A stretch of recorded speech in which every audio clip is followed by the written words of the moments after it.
आज माझी भारतीय जनता पार्टीमध्ये घर वापसी झालेली आहे, त्याचा मी खूप आनंदित आहे।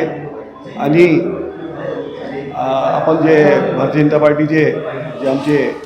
नेते मंडळी आहे, आदरणीय देवेंद्रजी फडणवीस साहेब, आदरणीय बावनकुळे साहेब, आदरणीय आमचे अकोलाचे सांसद अनुपजी धोत्रे, आदरणीय आमदार रणधीर भाऊ सावरकर, तसेच अकोला महानगरचे अध्यक्ष महाअध्यक्ष आमचे जयंतराव मसने आणि सगळ्यांचा मी आभार मानतो की त्यांना माझी जे काही चूक झाली होती त्याला बाजूला सावरून आपल्याला भारतीय जनता पार्टीमध्ये वापस प्रवेश दिला, त्याबद्दल मी त्यांचे आभार मानतो। आणि बिनशर्त मी त्यांना पाठिंबा दिलेला आहे, बिनशर्त माझी प्रवेश झालेला आहे